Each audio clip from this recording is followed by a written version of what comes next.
Thank you for listening to this PodcastOne Sportsnet production, available on Apple Podcasts and PodcastOne. All right, it's Thursday, and that means this is Steve Austin Unleashed podcast, where anything and everything flies, including my favorite four-letter words. And you guys ought to know by now the first thing I do on podcast recording days is take a couple of Alpha Brain and a few swigs of coffee, and then I fire up the Zoom H4n to lay down some audio whoop-ass just for you. And today, I got a little help in that department from my good friend Bill Goldberg. It's part two of our illustrious conversation that happened at the Goldberg compound a few weeks ago in San Diego, California. Anyway, as I said, I don't podcast without Alpha Brain because I need to be sharp as a razor and laser focused behind the mic. And that's what Alpha Brain helps me do. So, another swig of coffee for Onnit, the fine folks who make Alpha Brain. And if you go to onnit.com/Steve to get some Alpha Brain for yourself, you can save 10% off your order. You can save 10% off anything you order at onnit.com/Steve. So yes, you can get 10% off ShroomTech Sport. ShroomTech Sport will give your workout a boost. It helps you go longer and recover faster. And yes, you can get 10% off T+. T+ increases strength and power. It will improve your athletic performance, and it's safe to use if you're competing. So go take advantage of this 10% discount off your order. Just go to onnit.com/Steve. And another great thing about Onnit and all their products is if they don't work the way they're supposed to, you can get all your money back, no questions asked. Money back guarantee. So go to onnit.com/Steve to get your 10% discount off all supplements. That's onnit.com/Steve to get 10% off your order. The following program is a PodcastOne.com production. He started in a small town in Texas.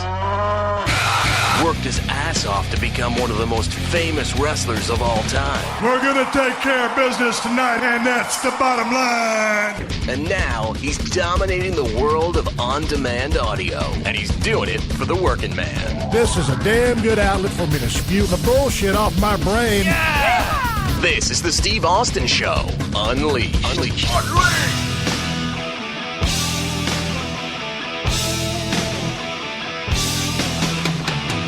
All right, everybody, welcome to the Steve Austin Show. I'm coming to you from the mean streets of Los Angeles, California today.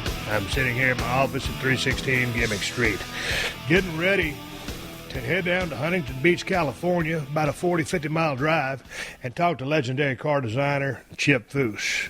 Man, this guy had one of my favorite shows on television called Overhauling. It used to be on the Learning Channel, and then went to Velocity, and I think I've been watching reruns.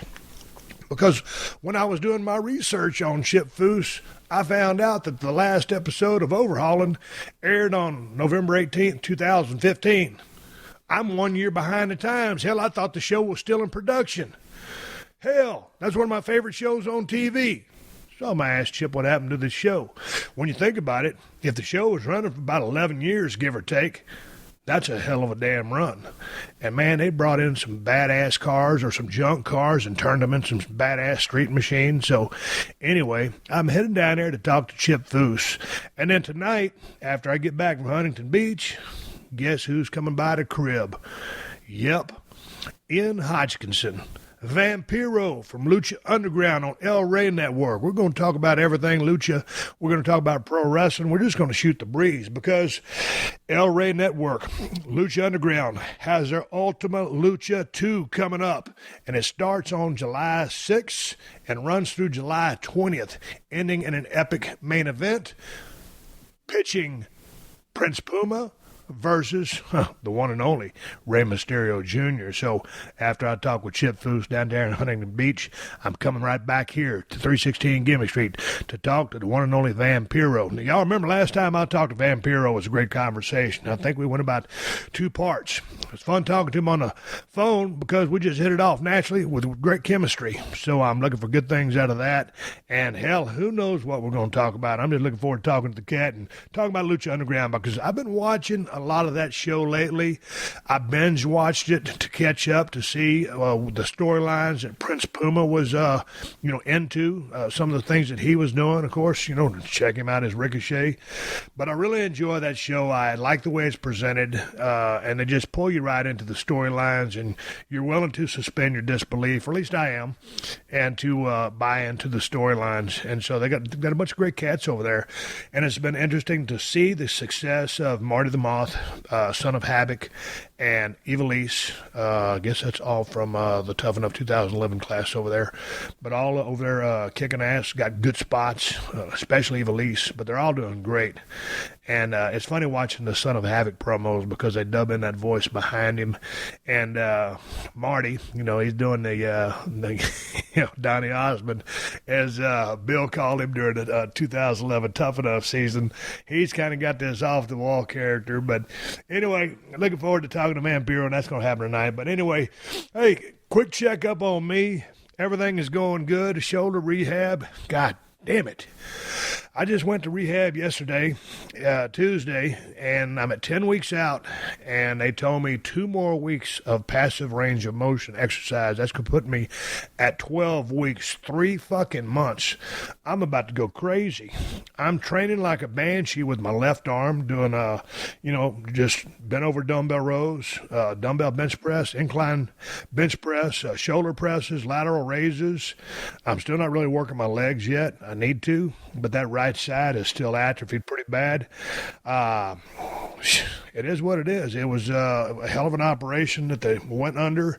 I remember rehabbing my left shoulder back in 2011, and, I rehabbed that myself, and it went at a much more rapid pace, but this was a much more extensive surgery. So to answer all the questions coming into the email, I'm doing good. I just rather get back to training with all the limbs of my body so I can kind of generate a little bit of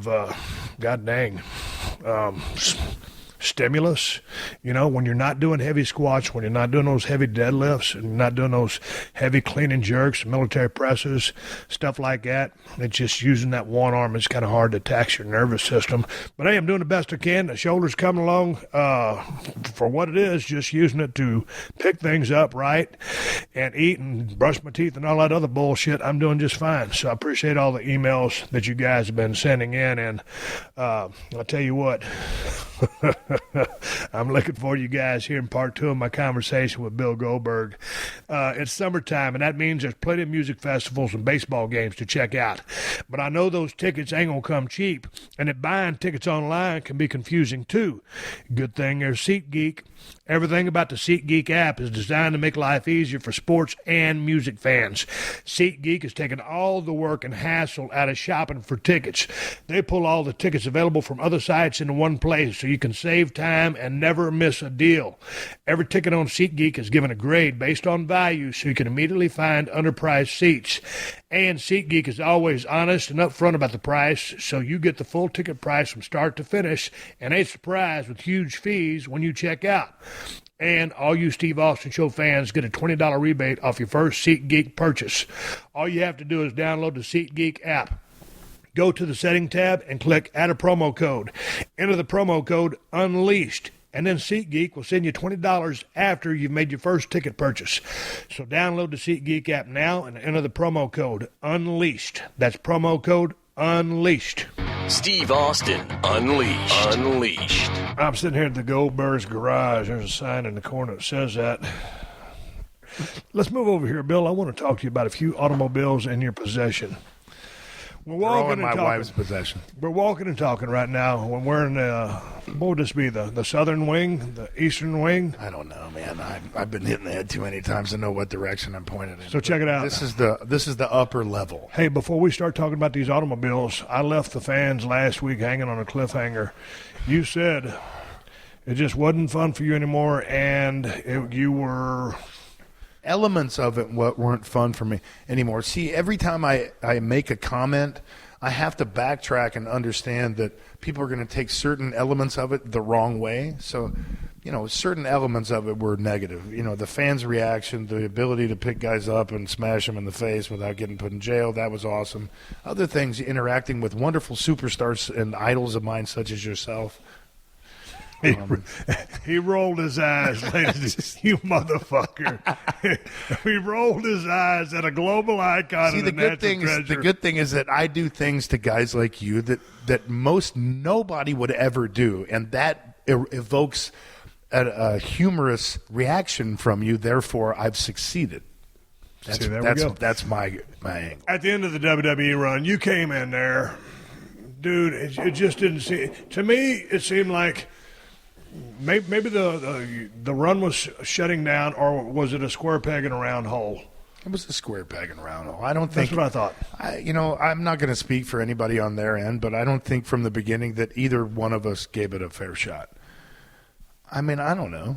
Like I said, I had a predisposed idea of what I was going to encounter. What was that predisposed idea? Negativity. Period. End of story. Whatever it may be. Whether it be because of what I ask for, because of what I say, because of what I do, because of what I don't do. Everything. Honestly, I'm not trying to be vague. Everything. I never thought as though – I always felt as though I was a football player at a frat party. Right. That, to me, that's a pretty fair analogy.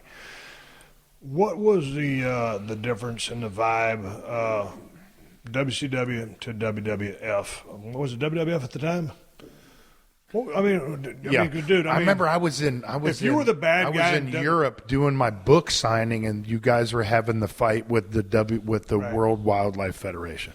So anyway, you come in, and it's like, what was the difference in the locker room? Because if you were the bad guy back in the day when you got the monster push, now you come in, and there's job security on the line for top guys because here comes Goldberg, and so some guys are going to perceive you as a threat. You and I have been friends for a long time. I just say, hey, man, here comes Goldberg. I don't know what's going to happen. Like I said earlier, I'm on the way out here pretty quick, so I was way cool with you coming in. But what did it feel like to you just on a personal level being in that different vibe? It was different, man. It was never like the football atmosphere, the football locker room where I don't know. I can't. I mean, there are a lot of things that I could. You weren't at home. You weren't at home. No, man. Because that's why, and because of maybe the position that I was at, that's why at times I had my own locker room, and that was looked upon in a negative way. But I always felt as though if you keep, and I'm not trying to be a badass, you know me, dude, okay? I mean, honestly. Yeah. But if you keep if a caged animal, if a fucking Tyrannosaurus Rex chooses to be in a room because he knows that the path of least resistance is much more favorable in everybody's outcome, then so be it. What's wrong with that? And it wasn't because I couldn't coexist with people. It wasn't because of this. It wasn't because it was just because, man, I came in, I did my job, and I felt as though that if I contributed in that respect, I didn't have to go interact with this guy and that guy, and I was trying to be business, man. And if people looked at that in a negative way, then I'm sorry, man. But it was something that I was always looked at in a negative way. But I mean, well, let me digress a little bit and backtrack. I'll never forget times. There were wonderful, wonderful fucking times in the wrestling business for me. One of the most wonderful was meeting you for the first time. I can't remember where it was, but I remember it was at the meal before the match, and it was fucking cool, man. It was cool. I'd heard so much about you, and I'd seen so much about you, and obviously we've always been compared against each other. But to shake your hand and look you in the eyes and hear you talk to me and call me kid, and it was an honor, man. It was cool. It was really neat. So I mean, times like that, and obviously I'd known Taker for years prior to that. So times like that, there were some really cool times in the business. How we got to go back now because you got some old memories going. And dude, this is just you and me shooting the breeze in your garage. You should have heard the conversation. We took a little beer break a while ago. That's total kayfabe. We're keeping it up. Yeah. But dude, when you used to go through the airports and you would hear Stone Cold, hey, Stone Cold, Austin, me when I was walking through the airport. Goldberg. What do you mean was? Goldberg. There's Goldberg. I think it happened to me every time I go everywhere. But here's my question. I'm gonna cut you off with a question for yes, a question. It's your fucking house. What's your top comeback? In one sentence, what's your top or in one word, what's your top comeback? What do you do? Don't say the feeling that evokes you. What do you say? I didn't say shit. Come on, man. I didn't say shit because, I mean, if I did, it had to be fuck you, but I just never registered it. If it did, I can't say it'd have to be fuck you. Well, you know what mine was? What? I say he's my sister. You motherfucker. I'm just saying. I'm putting my eyeglasses I'm on the just table. saying, man. Hey, we're being real. I got two pairs. I got a pair of sunglasses and eyeglasses on my table. I just put them on the table. Those are bifocals, man. Those ain't fucking eyeglasses. Be honest. Rotator cuff. No, dude, it used to make me madder than a hornet because here's the deal.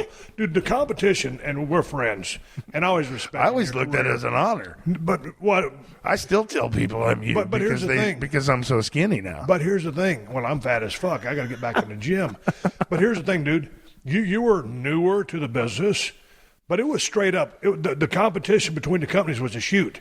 So for me to be mistaken as Goldberg made me mad. Second by second. You guys used to do the same shit. Yeah, right? But I mean, it angered me because I mean that was competition. Absolutely. I enjoyed.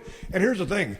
You didn't get a chance to watch every single thing I did, nor did I get a chance to watch every single thing you did. Glimpses. Hey, dude, dude, we look alike. You're a little bit more jacked up than me, so I can understand why a wrestling fan who's flicking back and forth would get confused. But the competition was so heavy back in the day between the companies, that was a shoot. You and me put up with it. And it was ironic that, two of the very top guys looked, quite similar. It had, look was completely, if you look closely, we were completely different we still are, we always will be. We're completely two different characters.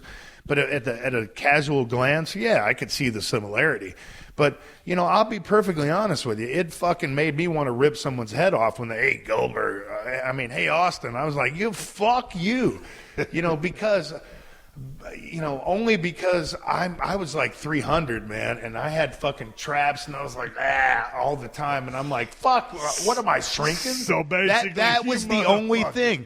But other than that, other than physique-wise, you're just shitting on me in your garage. I'm not shitting on you. I'm just saying the reality is, and this is how I look at everything. What was the heaviest you were when you looked the best? Oh, 255. Thank you. Yeah. That's reality. I was 300 fucking pounds. So that's the only thing. Other than that was 1% of it. Other than that, the fact that anybody would think that I was somebody who was one of the most successful guys who ever fucking laced up the boots, it was a huge honor. But I couldn't acknowledge it and go, oh, God, thank you. I'm fucking Goldberg, bitch.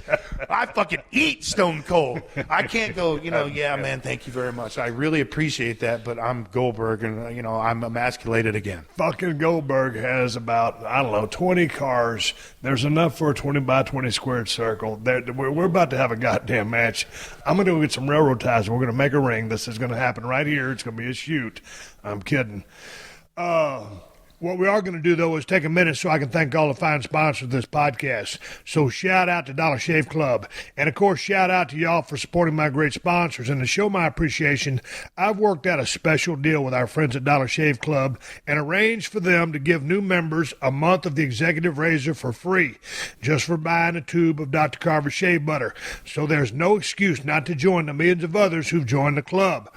DollarShaveClub.com/Steve delivers amazing razors right to your front door for about a third of the price what those greedy razor corporations charge. That means when you become a member of DollarShaveClub.com/Steve, you can afford to shave with a fresh blade anytime you want. And we all know how great it feels to shave with a fresh blade. I've got the executive blade, and when you pair it with Dr. Carver shave butter, it's about the smoothest shave money can buy. And that's without breaking your wallet. And Dr. Carver shave butter ain't your average shave cream. It's a unique formula made with natural ingredients that will leave your skin feeling soft and smooth. So join DollarShaveClub.com/Steve now, and new members who buy a tube of Dr. Carver shave butter get a month of the executive razor for free. Take advantage of the special offer today. Go to DollarShaveClub.com/Steve. That's DollarShaveClub.com/Steve. When people mention the name Stone Cold Steve Austin, or when people would see Stone Cold Steve Austin, or if you say The Rock, or if you say The Undertaker, you know who and what they are from a gimmick perspective or their persona that they played in the ring. Stone Cold is me turned up all the way to 12. And so it was... hey, fuck you, a beer-drinking guy. He's pissed off at the system. He's going to raise hell. If you fuck with him, he's going to kick your ass. You knew what's and his beer and middle fingers.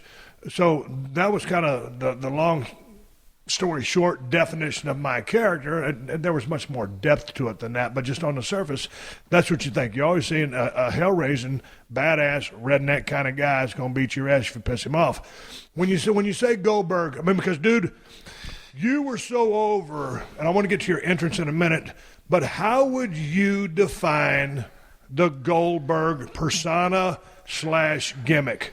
Because I was the Hellraiser, you would be the what? We're talking shop. In the days of old when you used to throw people to the lions, I was the lion. In the days when, from the inception of professional wrestling, when the word gimmick has always been looked upon as a definition of a wrestler or a character, there has been, from time to time, I'm so eloquent at times.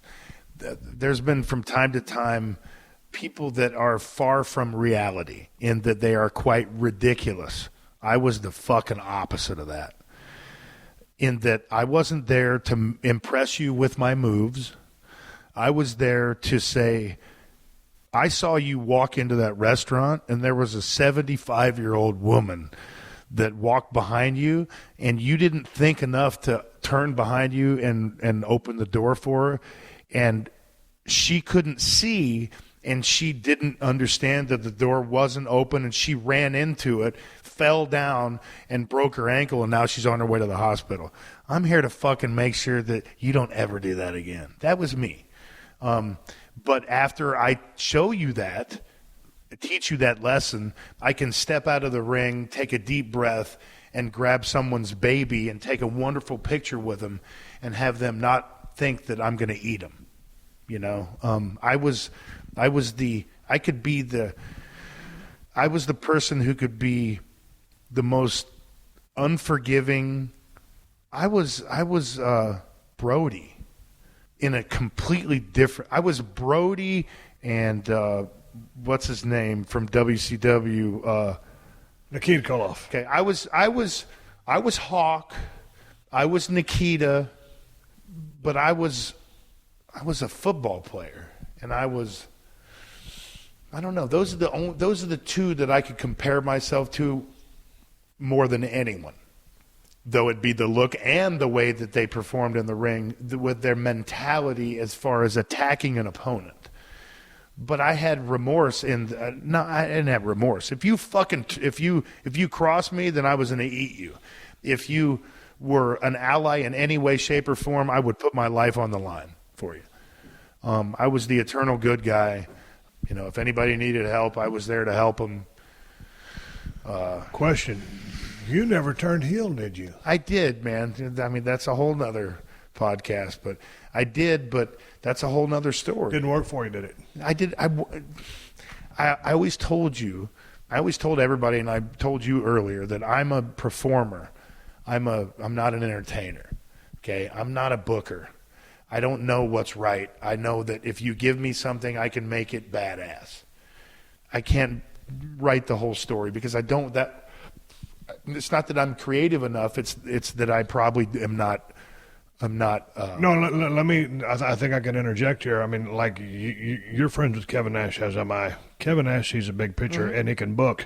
Completely different. Me, I'm a salt and pepper guy. If you give me an idea, I can make it better by putting salt and pepper spices. So I'm not a big pitcher guy. But if you give me a situation, I can go with it and then make it better. Exactly.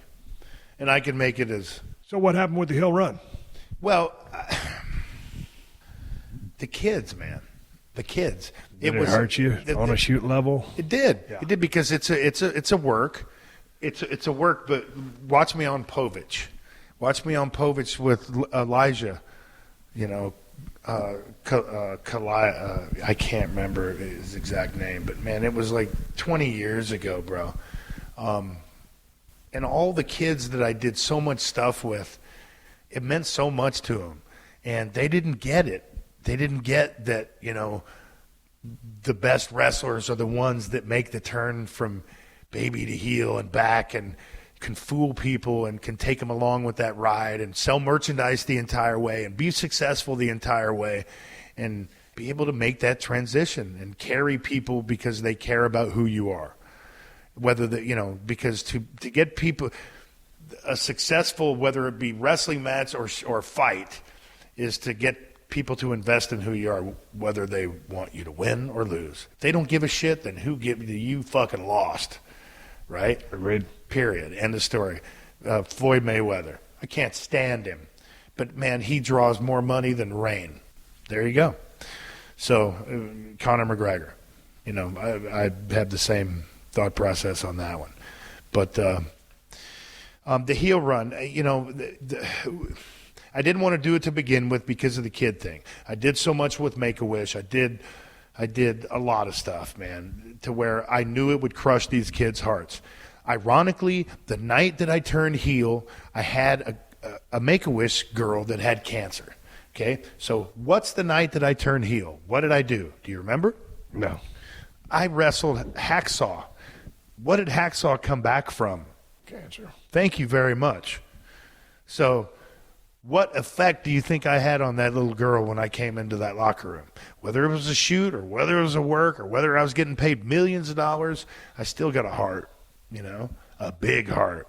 And fuck everybody who can't see beyond, the things that they read, because I really don't care about those people. But I really am a very caring person, and that tore me apart. So I remember we were Baltimore the next night, and I told the guys, I said, I'm done. After Baltimore, I'm going back, dude. It ain't working. It ain't happening. I know it would be badass. I would have been one of the fucking most ruthless sumbitch fucking heels ever on the planet. I would have been you at 300 pounds. And I swear that it like Brock and his decision to go back to the UFC, it'll haunt me, from now until the day I die, that I didn't fucking turn heel and give the fans the ability to see that part of me. Because, man, there's that wild animal in me that wants to just completely break loose and be lawless. But the personal side of who you are, I couldn't do it. You couldn't go there. I couldn't do it, man. I couldn't do it. So how much control did you have in that decision? Was Eric running the show at the time? Yeah, but I obviously had I don't remember, and I'm not looking back and saying, yeah, man, I was a fucking man, and I obviously had all the control. Well, I obviously had control enough to say no, because I went back immediately to being babyface. And, man, speaking of control, I was trying to talk about cars, but we keep talking about wrestling, and I want to talk about your entrance. But when you talk about control, it jars my mind of Hulk Hogan, who always had creative control. One of the smartest guys in the business. People always knock me that I don't give the guy enough credit. I've got a ton of respect for Hulk Hogan's career in the ring. So, sadly, that just seems to be what's true. There's no heat between myself and Hogan. I'm asking you, what was your relationship with Hulk Hogan when you were down there in WCW? All of a sudden, you shoot through the goddamn roof, hotter than a firecracker. Y'all do some business. What's the relationship? What's the dynamic? Well, he's Hulk Hogan. He's going to do his thing, right? I'm the guy coming in. I'm a worthy nemesis that's going to make everybody a lot of money, which fortunately ultimately makes the company and everyone else who falls under that umbrella a lot of money. But, hey, Hogan held me out a lot because through osmosis, and that it was not what he told me, it's what he did and I watched. Less is more is the biggest thing that I learned from Hogan, period, end of story. Less is more. Throw out every bit of the rest.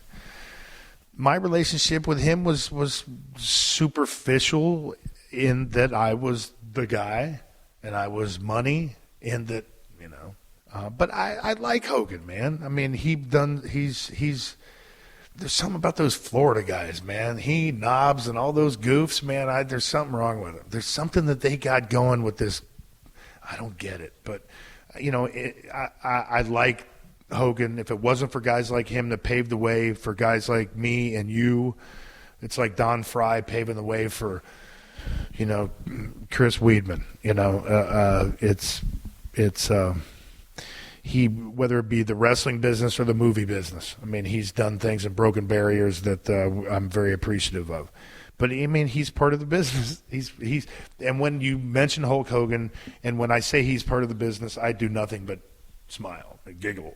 Dude, you brought the name Chris Weidman. Man, he had to bow out of a title fight trying to get his belt back from Luke Rockhold, who dethroned him several months back. Michael Bisping gets put in the picture. You watched UFC 199 just like I did. all of a sudden, the bell rings. I thought Luke Rockhold looked a little bit overconfident, lackadaisical, in my opinion. And I say this with all respect to Luke Rockhold, who I met many months ago when I was interviewing Daniel Cormier down there in San Jose where they train. My point is, what were your thoughts on that fight? Because a lot of people thought, Bisping coming on 2 weeks' notice didn't have a chance. I've always maintained that while Bisping may not be heavy-handed, he does have power in his hands. A lot of people consider him more of a volume guy. I didn't see him winning this fight. He's got the bad eye. He comes in there, fights a smart fight. I thought maybe Luke Rockhold took him too lightly, and boom, 2 shots. We've got a new champion. What were your thoughts on that fight? What he's got brought to the octagon? What I bring, the thing that I bring from it is that Bisping walked through Rockhold's offense, his attempted offense, was precise and coming 2 weeks off of having a fight. So he's still on, or however many weeks it was since his last fight. He's still in shape to fight. And technically, he's a very good boxer. At the end of the day, man, it's a chess match. And these guys who do MMA, they're all nuts. And it's styles make fights, period, end of story. So one time when you look at a guy's record and he has no shot whatsoever of fucking beating another dude, I mean, it's completely dependent upon the style. And obviously the matchmaker who wants the guy. I mean, it's the same thing. Right. I know what you're saying. Yeah. But then, dude, anytime you get into an octagon, and just me as a super fan, when they close that door, anybody's got a chance, no matter if you're ranked number 1 or you're the champion. Pretty much. I mean, pretty much. You have You're a puncher's right. chance. Yeah. If you connect. And I'm not knocking Michael Bisping. I'm just saying, I think he came in maybe he was ranked 7 or 8. I can't remember, but I mean, that's a guy that when he first look at Holly Holm. Yeah. My brother was in Vegas and said, "Hey man, does she have a chance?" And I'm like, I didn't know shit from Shinoa as far as like making a good decision, telling my brother when he's got money on the line. And I said, I really don't know, but I don't think she's got a shot. Well, I didn't know a lot about Holly. I didn't know who she was. I didn't know how mentally she was going to prepare and how decorated she was from her boxing career. I knew she was decorated, but not to the extent that she was. And so she's been in wars before, and styles make fights. Period. End of story. Again. So, and I met Holly, and she's awesome. And she seems like a class act. I'm looking forward to seeing what happens because obviously coming up in 200, it's going to be the champ, Miesha Tate. Here's the thing. Miesha Tate's only 29 years old. She's been around forever. So she stayed, nose to the grindstone. She works her ass off. Finally was able to get that gold after being defeated twice by Ronda Rousey. Rousey hands a defeat at Holly Holm. See what she comes back with. So I think Miesha fights Nunez at, pardon me if I'm getting the name wrong, at 200, then to see what comes out of that, whether Rousey will jump back in the title picture. Do you see that happening? Who knows, man? You know as well as I do that we have to make good business decisions behind the scenes. And so I don't know what her motive is as far as her next fight, whether she wants to ride off into the sunset MMA-wise and just go into Hollywood. She's the girlfriend of a good buddy of mine, man. It's funny, man. It's just funny how things are so close to home, and so there's such big deals, out in the atmosphere. And then, I'm hanging out with Gage at one of his baseball tournaments, and there's Travis with his nephew or something. And man, I've known Travis since he tells me the story about going to my brother's restaurant, Pacific Coast Grill, when I was wrestling. And he was never little. He says he was a kid in the corner and he was too scared to come over and ask for my autograph. And he's telling me this as his 2 kids are running around the parking lot and he's looking down at me and I'm going, fucking A, man, I'm old. So. All right, let me shift back to for a little bit of professional wrestling. That's enough MMA out of me. I'm just an MMA fan. Don't know the total technicality of the sport, but I have my thoughts and opinions. I got to ask you, man, we're here, we're supposed to be talking about cars, but dude, I got to ask you about your fucking entrance. You had one of the best entrances in the history of the business, in my opinion. That fucking music they drummed up for you, it was the right music for the right guy at the right time, with the right atmosphere, the right attitude. And how did this thing become what it was? I mean, because when you look at the great entrances like Undertaker, one of the best of all time, Triple H had a really good entrance at WrestleMania a couple years ago when Motorhead was out there playing for him. Lemmy kicked it off, and goddamn, it was awesome. I had that glass breaking. It was what it was, but it was simplified. Here you are, the biggest, baddest, most jacked up motherfucker in the building, and depending on where you guys were at or how you were staffed, cops had anywhere from 6 to 20 security guards walking your ass to the ring. They were keeping everybody safe with me walking in the ring. You know, here's the deal. I like that spin. The cool thing is, and this is no bullshit, man. I mean, and I've said it a million times, is that it was all organic. I remember we were training one time. I was with Sting in the trailer, right? Inside of the building. And it was like the music vault. Okay? And we were scanning through music. And we picked fucking Invasion, dude. That was it. None of this shit was planned out. None of the street, none of this shit was planned out. It was just like it happened and they just kind of went with it. Honest to God. You want me to, I mean, I've said it before, but you know how I came up with Who's Next? This is even funnier. I'm in San Bernardino, and it was, we were doing TV tapings. And this is before anything, right? I think it was dark. It was just for me to train, kind of like down in Orlando at Universal Studios. And I can't remember the name of the restaurant, so I won't get in any legal trouble.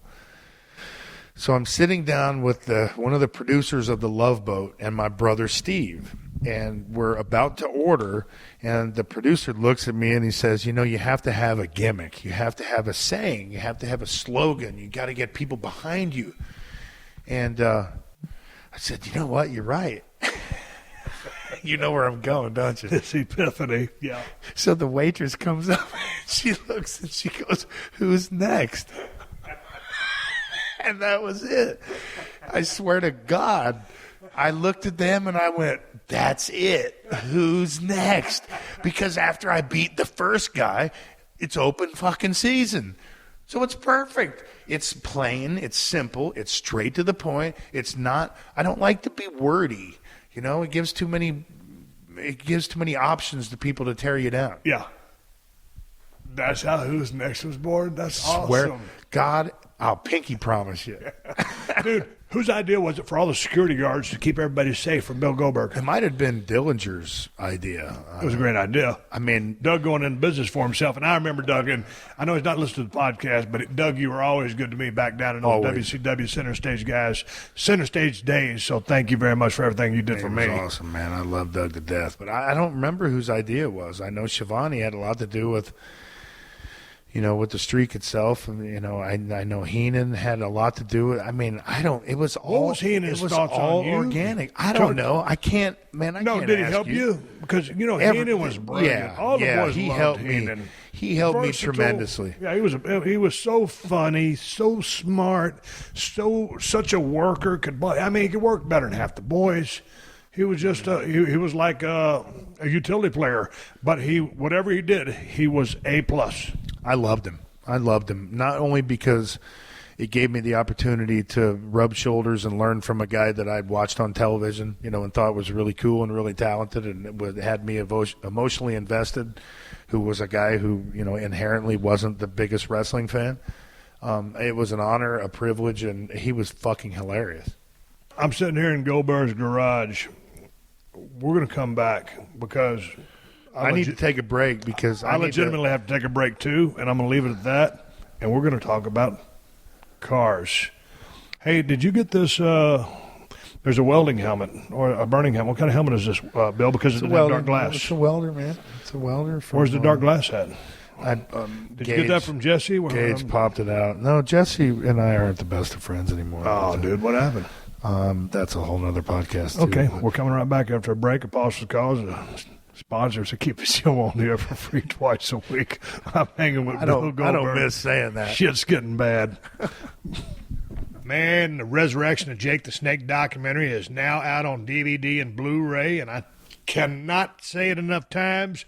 You have to see this documentary. This is one of the most inspirational stories I've ever seen, especially coming from the world I come from. And believe me, you ain't got to be a wrestling fan to watch this documentary, because it's not a wrestling story. It's a story about how Diamond Dallas Page literally saved Jake's life. Dallas and director Steve Yu spent 3 long-ass years working with Jake to help him get his family, his health, and his career back. You know, when I say Jake was in a bad place, he was in a real bad place. And, you know, quite frankly, many of us considered him headed towards certain death. And it's remarkable to see the transformation he undergoes through the movie. And everyone who's seen this documentary says the same thing. They laughed, they cried, and they left feeling inspired. And even if you've already seen it, you're definitely going to want to pick up a copy of the Collector's Edition DVD, because Dallas went all out for the DVD release. It has 20 bonus features, including commentary by Dallas, Jake Roberts, and director Steve Yu. And right now, you can get the Collector's Edition of The Resurrection of Jake the Snake at ddpyoga.com/Austin and get 10% off anything you buy for a limited time. So get the badass documentary and then get yourself on the DDP Yoga program, and do all that for 10% off by going to ddpyoga.com/Austin. As Dallas always says, all you got to do is commit. And when you see what that commitment did for Jake the Snake, you'll want to commit too. Start living a healthier life today. Go to ddpyoga.com/Austin for a limited time. Get 10% off anything you buy. Are you looking to buy a used car? Maybe a 2003 Ford Focus? Then you should check out TrueCar.com and the TrueCar app. But you didn't know that you can use TrueCar to help you buy a used car too. It ain't just for new car purchases. There are over 500,000 pre-owned vehicles available from TrueCar certified dealers nationwide. And there are over 11,000 TrueCar certified dealers. And TrueCar lets you get upfront pricing information on new and used vehicles, and lets you see other people pay for the car you want, so that you feel confident you're getting a fair price. With TrueCar, via their TrueCar pricing curve, you see what other people paid for the car, and you lock in your guaranteed savings. Then you can connect with a local certified dealer of your choosing. Take them your TrueCar Guaranteed Savings Certificate and make your car buying experience quick and easy. Over 2 million cars have been sold to TrueCar users by the TrueCar Certified Dealer Network. And TrueCar users save an average of over $3,000 off MSRP. So when you're ready to buy a new or used car, visit TrueCar.com or download the TrueCar app to enjoy a better car buying experience. Some features not available in all states. God damn it. Man, I just took a hell of a beer break with Bill Goldberg here at Goldberg's Garage. I thought I was going to talk about cars, and we will at some point. You took a dump. That wasn't a beer break. Start up the hairdryer. I got to ask you about a particular poster you have right over there. It's Adam Sandler's Longest Yard. You and I had the spot in this illustrious movie, did good business at the box office. And what was your character's name? Because I don't even know mine. Joey Battle. Did you have any creative control over the name of your character? Because knowing you with your fucking but I did request the X. I did not have any creative control over anything. The penis thing with the jock strap at the end was a payback for him not putting me in the first couple Hanukkah songs. No creative control except for stiffening a couple guys with elbows with wearing pads and the X. That was it. Here's the deal. It was you, me, Brian Bosworth, Michael Irvin, I don't know what Dilip's saying, but we were all in the same spot. You and I all got the same dough, which will go unmentioned. Yeah. And so we all had that spot. How did you have to go audition? Because I did. And my part, I was a guard at the prison, and I was a running back.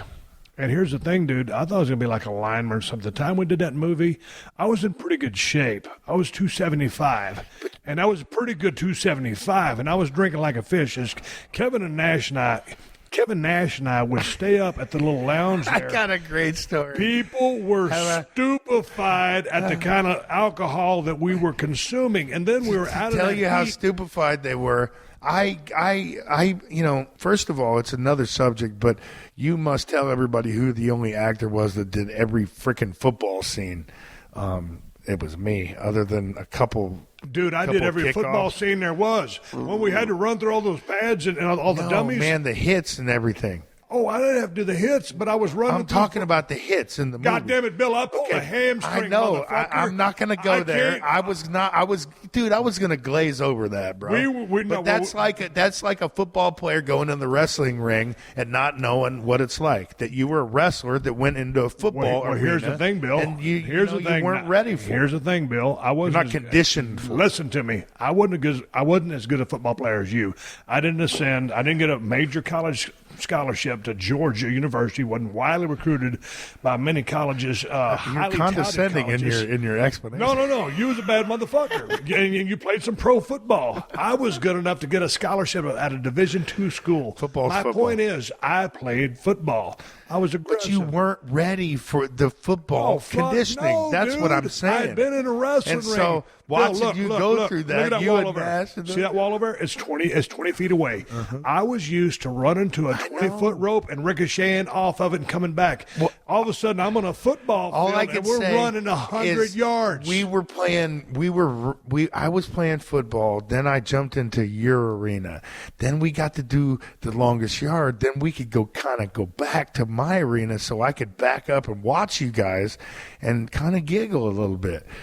That's all. Dude, to see my fucking crippled ass try to run through those pads, I was a running back, and I was running back in high school, but I just thought I was going to be, dude, here's the thing. I always thought, they're going to have a stunt guy for my shit. Yeah. They had to at the end. Now, back in the old days, when I was doing movies and shit, I had a stunt man do some of my shit, and I always did most of my shit because on the budget that we were on. Anyway, I pulled a hamstring. We was out there in the fucking heat of Santa Fe, and then over there at El Camino Junior College, whatever, in Los Angeles. Did they call you? Did they say, hey, we want Bill Goldberg to play this part? How did you get that part? Because I think Barry was representing me at the same time. Barry's the one who got Dilip to do it. You because in the meeting that I had with them, I think it was the three of the producers. Adam wasn't in the meeting. But in the meeting that I had with them, he brought up Dilip. I remember that. That was the most memorable thing about the entire meeting. That and the fact that I told them that I needed a week off for Sturgis. And, excuse me, which leads me to the story, reverting back to you and Kevin Nash's exploits, because the week that so my wife and I go to Sturgis, and we come back, and it was like 4:00 in the morning, and I remember we were walking through the lobby, and adjacent to the lobby is the bar, and on the bar are two gentlemen that look quite familiar. They were both passed out, and one was named Kevin Nash, and the other was, what was his name? Could have been a dude that looked like me. He looked just like you, but he wasn't me, and that was classic. That was one of the things I bet. Remember me driving to set on that motorcycle with a mullet, with that blonde wig on. You had some interesting moments in the filming process. You had a couple of meltdowns. What was going on with you? I don't know what happened that one time. That one dude who was your double, man, was being a dingleberry at the breakfast at the Denny's or something, and I wanted to eat him or something. I can't remember. Other than that, that was it, wasn't it? I can't remember. I just remember it was like 4 or 5 months out of my life, and dude, we were on like the no money scale because the amount of money was it was us going. Put it this way, dude. At the end of the day, it was us taking one for the team, but being a part of that team, we can't shake that the rest of our lives because that was a cool experience. Oh, it was a great experience. And here's the thing, dude, I met a lot of guys living in Los Angeles, and I don't hang around nobody. You're a hermit out here in this wonderful compound. I'm a hermit in my little compound there on Gimmick Street in Marina Del Rey. But out of all the folks I met, And I think you can back me on this. And if you got someone cooler than Adam Sandler, just throw out a name, because that dude was fucking cool. Well, remember what Bert did for us. Remember Bert, flying us to. Here's the thing: when I got a chance to go, he's talking about Burt Reynolds. I got a chance. I knew Burt wasn't feeling that great, during the filming of that movie, but he was such a goddamn movie star, superstar back in the day. Of course, Deliverance, all the Smokey and the Bandit movies, everything that Burt did, I watched. So I introduced myself. I got two Trans Ams downstairs. He didn't know who the fuck I was. But dude was the only reason he knew who I was is because of my wife. Really, because she'd been in movies with him before me. But he was a good dude. But Sandler was awesome good. Man. Well, I mean, we all got stories about Sandler. I mean, you were, obviously. Had softer lips than I did, and so you've done more movies with him than I have. But no, he was great. Are you kidding me? He put me in the Hanukkah thing. He put me in the Longest Yard. But the coolest thing I got about Adam is that when Gage was born, my son, 10 years ago, he had a fever, and so they had to keep him overnight with Wanda. And there was a kid across the hall that had botulism, the gimmick that would eat your skin, and it was just the worst thing you could ever see, man. The kid was like 10, and he recognized me, and it turns out that his favorite guy was Adam Sandler. So I called Adam, and not only did Adam get on the phone with the kid, but Adam drove down there and saw him. That's cool. So I mean, I'm not going to go. You don't need to go any further than that. Dude, I'm on the topic of movies. Are you fixing to film any more movies? I've kind of tapped out. Man. September. Sometime in August, I got to go into pre-production since I'm co-executive producing this damn thing. And where y'all shooting at? We're shooting in New Orleans, man. God damn, God bless your heart, because I thought she was going to say like Budapest. No, that ain't happening. These movies aren't expensive. Croatia.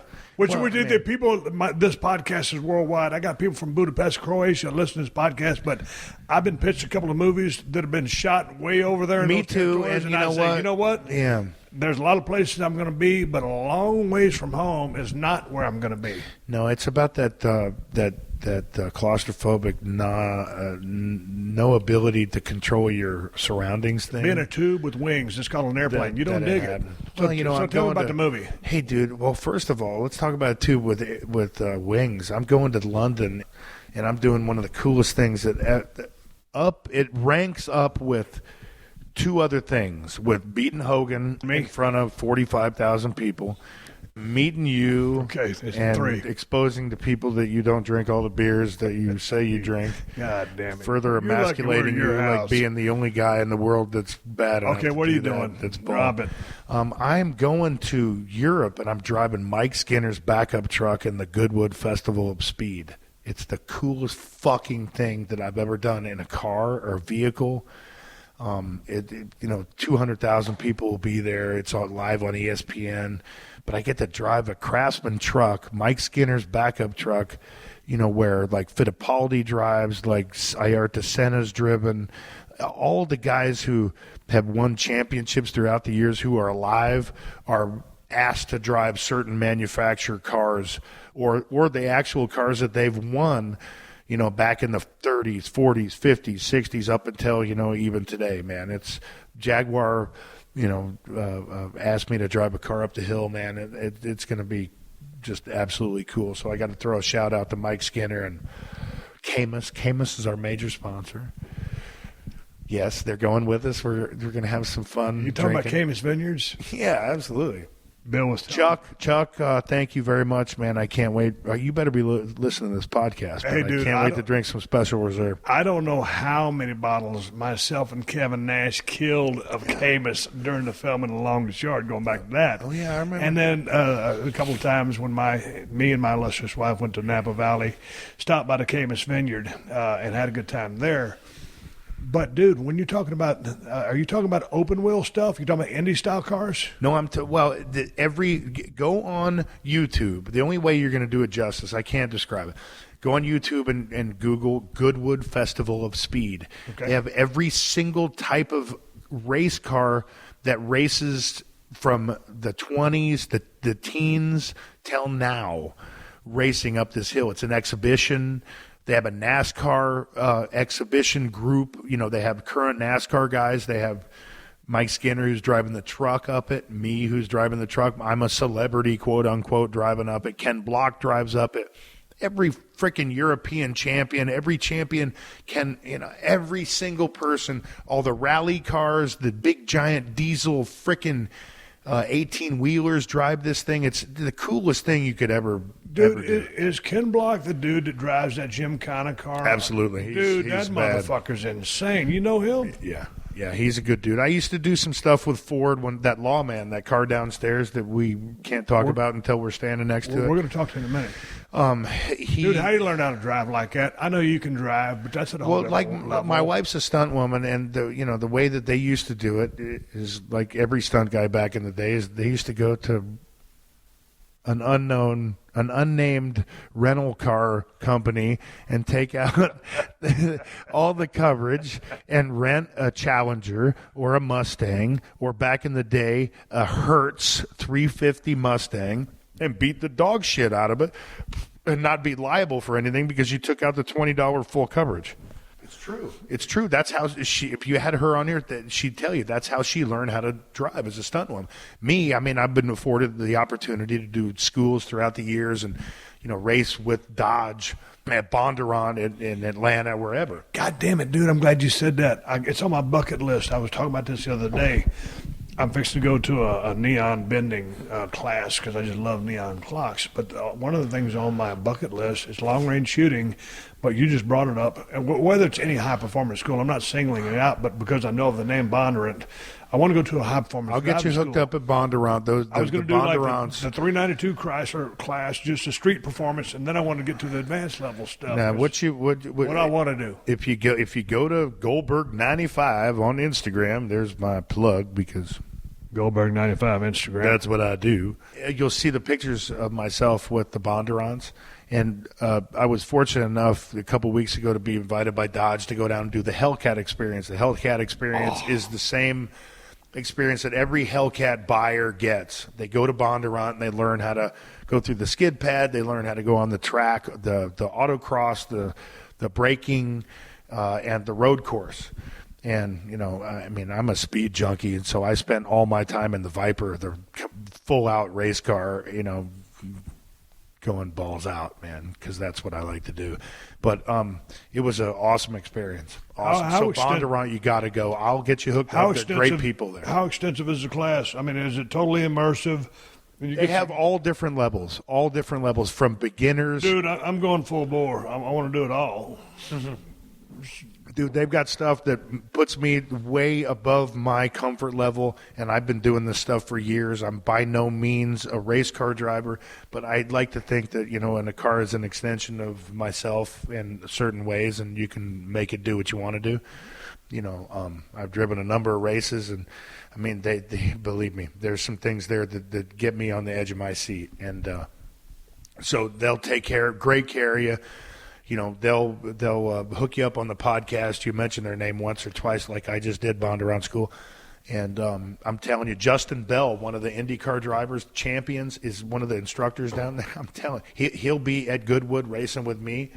What's his name? Corolla's racing. Corolla, Goodwood. yeah, dude. Obviously, Leno's racing there. Right. You know. Oh, we're going to bring up Leno's name here pretty quick. Going back to Corolla, I've been to his podcast studio a couple of times. You know, the big car guy, as you know, and you have his garage. Yeah, he's got a lot of Paul. Shit, I guess all of Paul Newman's old race cars. That's what he's driving at Goodwood. Oh, that's awesome. One of his race cars, yeah. You brought up a name earlier, fell out of favor with. I used to think that you and Jesse James were good friends, and I brought this up not to rub you the wrong way. We can drop it if you want to, but I knew that Jesse would go out there and he started running Baja, running GPS with his driver. Saw a couple of his trucks that he built. He used to have a Trans Am over in Long Beach before he moved over to Austin, Texas. And the back of that Trans Am said "sumbitch" on it. And I said, God damn, if there was ever a name for a car and it fit that car, and I guess it was probably, he had a lot of money put. I think Coors Light ended up buying that car, as a matter of fact. I could be wrong. Well, what happened with you guys? Because I thought you guys were buds. Jesse and I were, at the end of the day, man, life's too short. And I'm all good with Jesse. But, it was just a misunderstanding. At the end of the day, we'd like to make everybody out there in fairy, and Wonder in Neverland think that everything's peaches and cream all the time, and that we're hands on with everything. But it was an article that somebody interviewed me for, and I had mentioned that some other guy at his shop did the majority of the work on the black bike right over there. Right. And Jesse. And then I let them use the bike to go to Sturgis to be in their display. And Jesse called me and had a wrinkle in his underwear about it, that I didn't give him all the credit. And I'll never forget, man. I think Fry was over here. A couple other guys were over here. And I came down and I was talking to him on the phone, and I was yelling and screaming. And I was like, my head was going to explode. And they didn't know what the hell was going on. And I was, I took offense to it because I was at the guy's wedding, man, And at the end of the day, it was, I completely understood why he was pissed off about it because, I made it sound like he didn't do the bike. But, hey, man, Jesse was getting really big at the time, and he wasn't at the shop all the time. So every time I was there, he wasn't there. Yeah, and, on the other side of that, here's my chopper story. Bill is huge into motorcycles, anything speed-related, his car collection. Man, I've been a car guy all my life. I just haven't bought a whole bunch of them. But I'll never forget, there was 4 guys in the WWF who was going to get choppers, and one of the guys dropped out. So the Big Show calls me and says, hey, dude, so-and-so dropped out. We was going to get 4 choppers built by West Coast Choppers. They're giving us a pretty good deal on them. You want to get a chopper? I'm thinking, yeah, for the money. I mean, it's still a lot of money, but I said, yeah, why not? I didn't need a chopper. I like to look at choppers. Don't really want to ride a chopper. Good PR move. It's a good PR move, and it'd be cool to get in because we're getting a little bit of a breaks. Okay. So anyway, I go down to West Coast Choppers in Long Beach, talk to dudes. Hey, man, yeah, here's kind of what I'm thinking. The build process starts. Literally, and I could be exaggerating a little bit, I just moved to Malibu. Dude, don't ever move to Malibu. It's highly overrated. With all due respect to all the people that live there, it wasn't my cup of tea, but that's where I was living. About 2.5 years later, here comes a delivery truck to bring in my West Coast chopper to me. And this motherfucker was immaculate. It was badass. Metal flake, red flames off a red tank, skull right there where the gas cap is. No speedometer. The brake light was about the size of my thumbnail. And, that fork seemed about 6 foot long. It was loud and it was powerful. So they dropped it off. They rode off into the sunset. And I get on my damn chopper, kick that thing over, started. I can't remember what the deal was. We're mobile now. And I got on the Pacific Coast Highway. And I rode about 3 miles just going through the gears, loud as fuck. The bike was an absolute monster. I turned it around in one gigantic U-turn because the forks were so long. I came back. My wife was sitting there waiting for me in the garage in Malibu. As I come up the hill and came into the garage, she goes, well, how was it? I said, it was awesome. It's for sale. She said, was it a rigid? No, it was a rigid because there weren't no shocks in the back. Yeah. And so basically with those long forks, it doesn't really absorb anything. Bill is unmasking a badass black bike right now. So basically it was kind of like this. It's exactly like yours. It was rigid. And so you can only imagine with the guy's birthday at December 27th of this year when I will turn the ripe old age of 50, that with this rigid and the monstrous rear tire that you see, that this is a spine buster. So this is currently up for sale. Just because I'm a firm believer that someone else needs to ride the beautiful piece of machinery because I ain't getting on it again. Bill, my bike looked very similar in structure to this. The same pipes, mine were chrome, yours are blacked out. But basically the same layout. The skulls on the center of the tank. My gas cap was a little bit further back. Flames. And it was supreme. So shout out to West Coast Choppers. And here's the deal. Well, my wife said, how was it? Let me finish the story first. And I said, it was awesome. I said, it's for sale. And she goes, what are you talking about? It took 2.5 years to get this bike. I said, Kristen, there's going to be a lot of things that happen to me. But one of the things that's not going to happen to me is getting smoked on the PCH by a car riding a West Coast Chopper. Yeah. I wish I would have built, just like a Springer. Or just something, just like a regular bike with regular shocks. Okay, you see that Road Glide over there? Right. That Road Glide's only been on the 15. I don't think it's been on the 5 maybe 2 times. I've had this house for 18 years. I won't ride on the highway with these motorcycles. That bike right there, that's for sale. This bike right there, that's for sale. That one right there is the original Goldberg bike from West Coast Chopper, so that's never for sale. Right. And so, there's my wife's bike downstairs. It's for sale. My time now is predicated upon spending as much of it as with my family as possible. I can't put Gage on the back of that, so I can put him in that, and I can put him in that, and I can surely put him in that. So why not get rid of these when I don't have the time to get on them and enjoy them? And when I do, they're just going to shove my spine up and through, up through, the back of my head.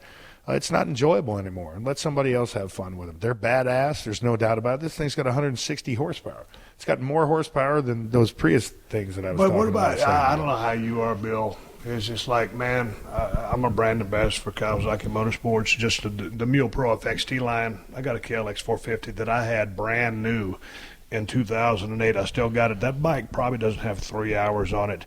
But and I didn't need a 450 because I ain't got the skill to control that thing. But they say with age comes a cage. Do you feel that from a safety standpoint? And dude, we both live in California. A lot of lane splitting going on here, and safe rides for anybody who's on 2 wheels. Lane splitting, that's bullshit. These people who split lanes. First of all, under 25 miles an hour, was it under 20? It's you can do it under, but you can't do it over. It's against the law, correct? Well, I didn't know that because everything that comes by me is screaming. Well, I'm telling you, man, these guys who do that, take their lives in their hands, and they make it bad for guys like me who just want to go out and leisurely hang out on their bike.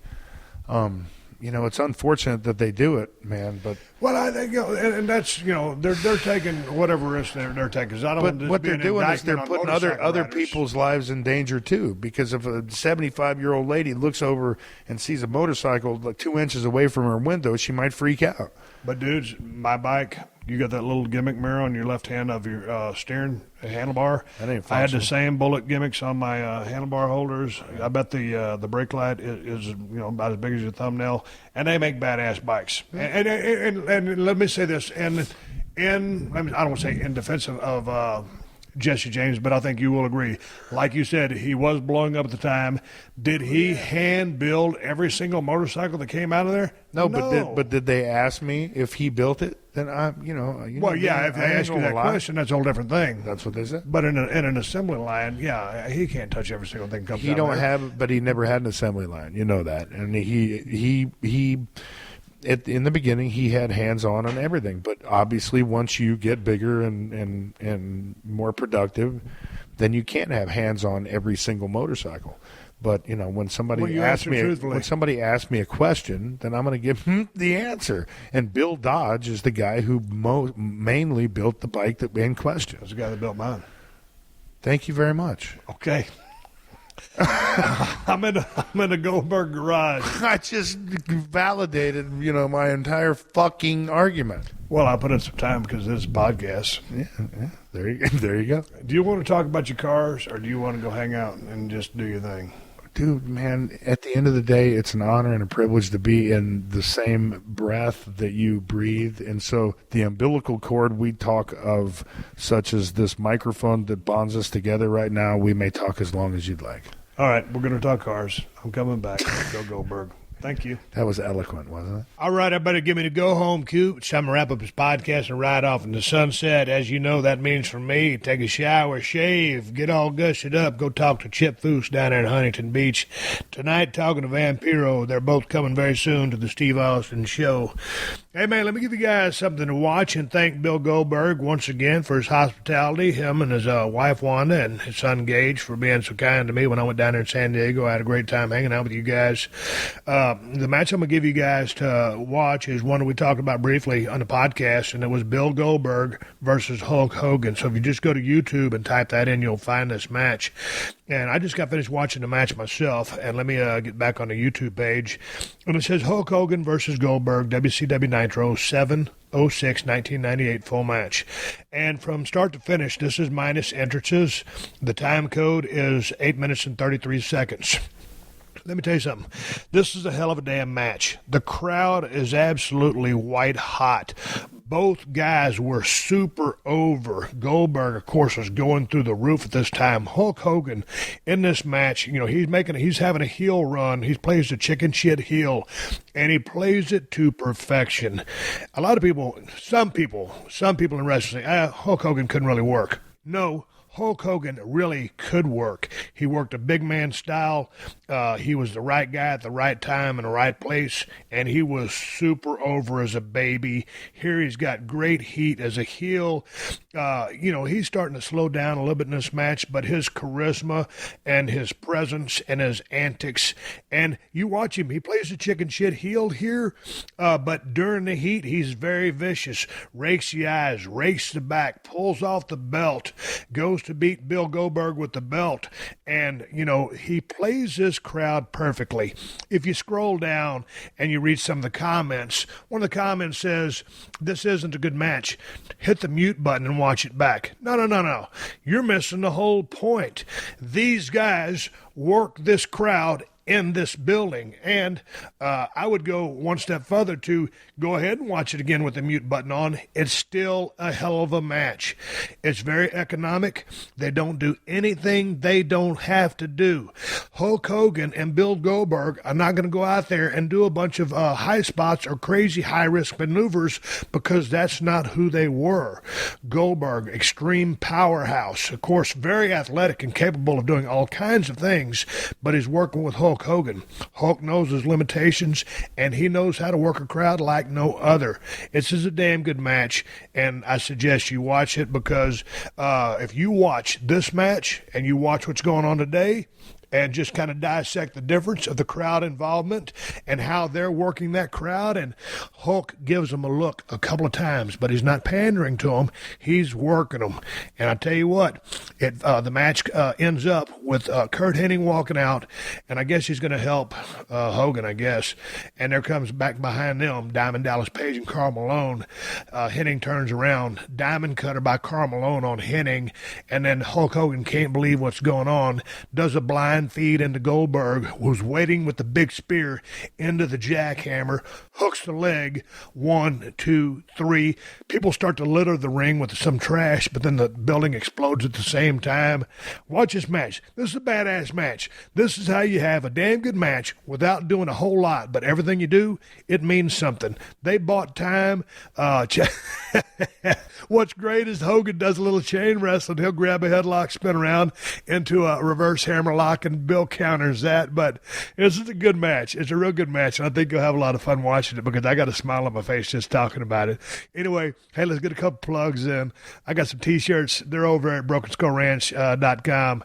I got a badass Broken Skull IPA. If you want it delivered to your house, go to BrokenSkullRanch.com, and we'll send it to you. Also, I've got a badass pocket knife from Cold Steel. You can find it at BrokenSkullRanch.com. Everything Steve Austin, you can find there. Hey, I want to give a big shout out and say thank you guys for supporting the sponsors of the Steve Austin Podcast, because they're the ones that let me do this for you free twice a week. So big thanks to DDPyoga.com. Go to DDPyoga.com/Austin. Get 10% off anything you purchase for a limited time, including the new collector's edition of the Resurrection of Jake the Snake documentary. To SeatGeek. Download the SeatGeek app and use the promo code UNLEASHED to get a $20 rebate after you make your first purchase. To Onnit. Go to Onnit.com/Steve to get 10% off your order. to dollarshaveclub.com/Steve to get a free month of the executive razor when you buy a tube of Dr. Carver's shave butter. To the folks at TrueCar, and of course to Amazon, who've been supporting this podcast since day one. If you use my Amazon links whenever you're doing any online shopping, Amazon will kick back a couple of bucks to the podcast and help us pay our production costs. It does not cost you anything extra. It's just a deal we have worked out with Amazon. And you can find my Amazon links by going to PodcastOne.com, clicking on the Killer Deals button on the top right corner of the page, and then hitting the Steve Austin Show button. I got Amazon links for USA, UK, and Canada. So just go to PodcastOne.com, click the Killer Deals button in the top right corner, then click on the Steve Austin Show button. All my great sponsors are there. All my Amazon links are there, too. And if you use Amazon, they'll kick back a couple of bucks and help us pay our production costs. Hey, bookmark the sumbitch. You can find it one click. Hey, folks, I got to get my ass out of here, but keep listening. The 60-second AP News headlines are coming up next. Until then, my name is Steve Austin, proud owner of a Metallic Peak 2003 Ford Focus, and I will catch your ass down the road. Download new episodes of Steve Austin Unleashed every Thursday at PodcastOne.com. That's PodcastOne.com.